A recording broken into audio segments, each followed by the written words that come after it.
Here flow will trigger when new file is uploaded on OneDrive.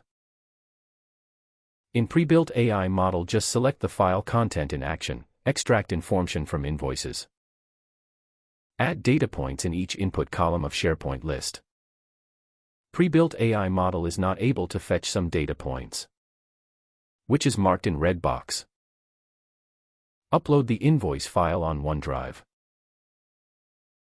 The item is added in list as shown above. But, those two fields populated through default value.